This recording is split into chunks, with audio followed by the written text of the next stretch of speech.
Alright, so following up on my Packard Bell videos, I've got the 316SX here plugged in. We're going to just turn it on and see if it boots. I mean, it was probably the cleanest thing I've ever pulled out of a recycler. Let's just see what happens. Power comes up nice, and it boots. I don't believe it.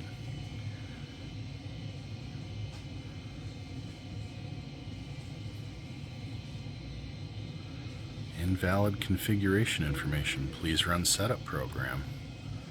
Okay.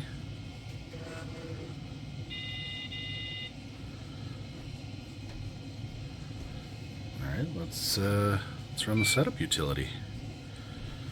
Okay, so CMOS defaults were loaded. So I'm guessing the battery on the board is bad, but okay. Let's just take a look and see what we got here. Alright, so 1990 BIOS it looks like. It looks like we've got 3,456 KB extended memory, so that's our RAM. Base memory 640. We've got one diskette installed. There is a second floppy drive on this, but apparently that's not installed. Onboard video, of course. All right, well, let's just update these settings and see what we find out. All right, so I updated the date and time here, and hoping when it checks through that it boots through for us. I did not set the hard drive because I was not 100% sure what kind it was. And there's a lot of options, but they're all pre-loaded options, so may have to open this back up and just find out. Let's just see if we can continue. Non-system disk.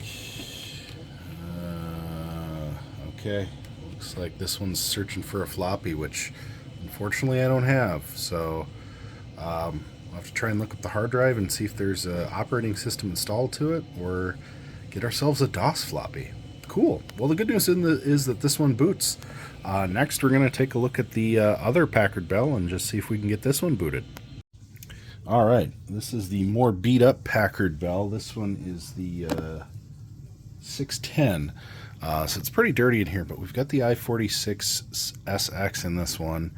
I'm kind of excited to see if this one boots, but I'm not going to hold my breath. So let's see here. This one, of course, the faceplate was all busted up. So just got to locate our power switch, and let's see if she goes.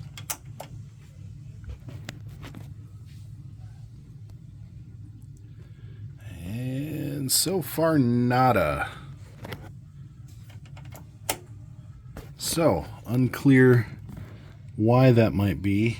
I do know that the power supply here is loose, so it could be a bad power supply, might not even be plugged in. Let's take a look. Okay, so we did some Frankensteining here with the bottom Packard Bell. I got the power supply wired into the hard drive and the board up here. So we're going to go ahead and fire it up, see if it works, and then might try and fix this power supply, or I may just look for another one that fits in the future if I decide to keep this. But again, the case was pretty beat up, so let's go ahead and hit the power button. See if we've got a booter. We've got noise.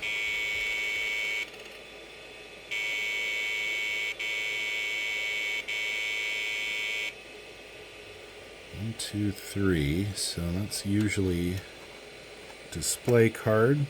Could also be a processor issue. Go ahead and tighten down our VGA cord here and just see if that makes a difference. I know the battery's bad because we can visibly see corrosion on it. I heard the hard drive kick on, but I think we're going to have to reseat the memory and the processor here and just make sure everything's in good shape. All right. Okay, we reseated the SIM here. It's only got one SIM bay, so I think it's a megabyte. And we've got a 33 megahertz i46SX. We'll go ahead and give it a shot here and just see. Otherwise, we may have to look up the beep codes, but I'm fairly confident it's one of the two.